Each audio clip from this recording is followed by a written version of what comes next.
Very exciting news today. A little bit of background. A couple of months ago, I took my Goldwing down to Mexico, and while I was down there, I broke my leg. And obviously, I couldn't ride it back again.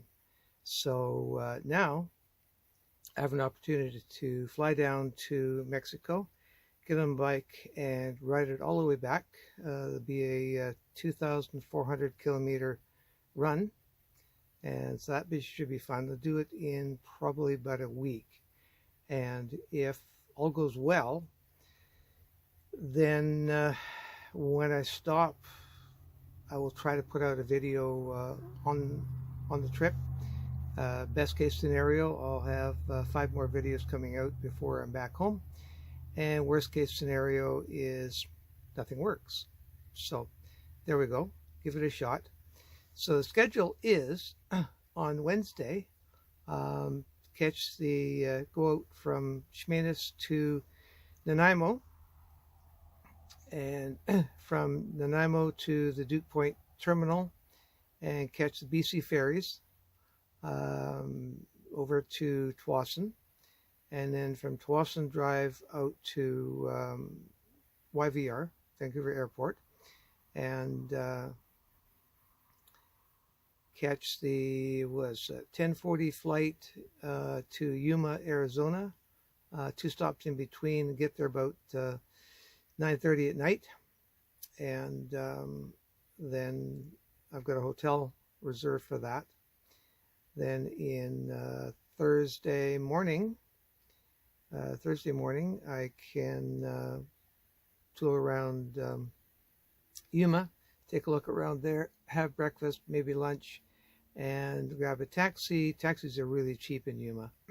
So just grab a taxi over to the border, and at the border just walk across, and the bike is about 3 blocks in from the border.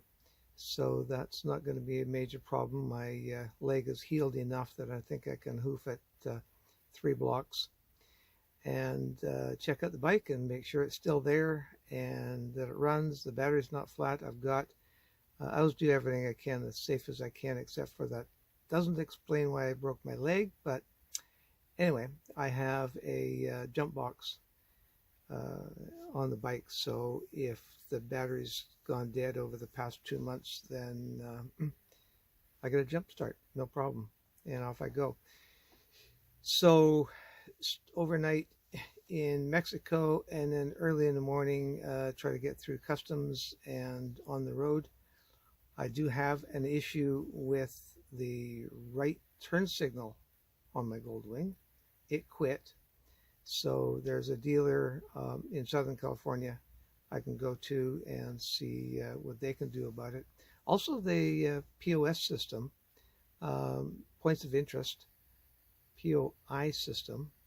So the points of interest on the bike was working in Canada, but when I got to the US, nothing.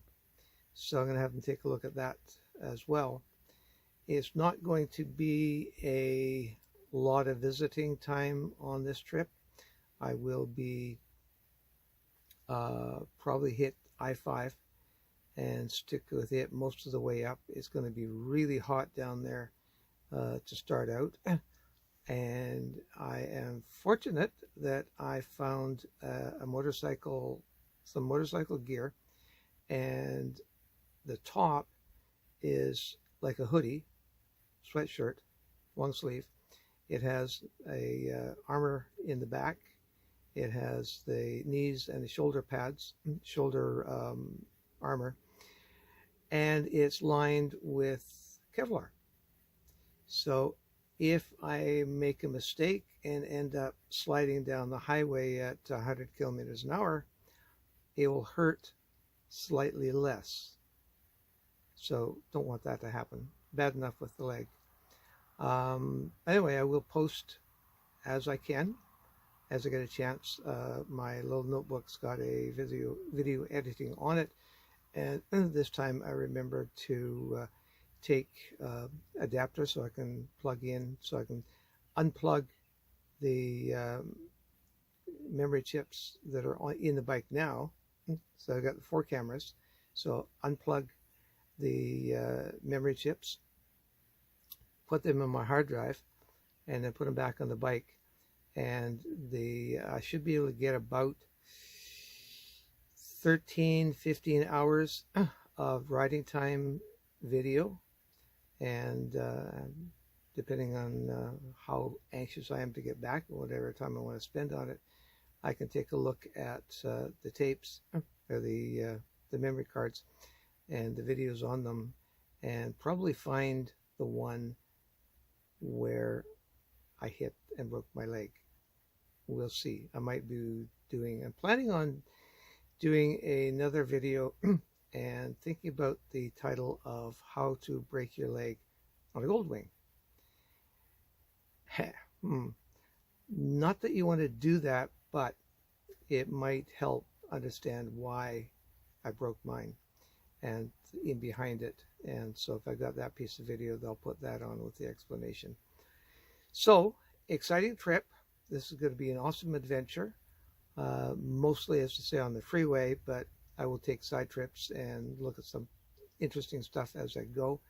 No schedule other than ride and have fun and enjoy the trip and not break anything else. So that's it, and I hope you're with it. Do the subscribe, and you can pick up the videos. If you click the notification bell, then when I put a new one up, you'll get a notification that it's there. So, big adventure, long trip, 2,400 kilometers roughly.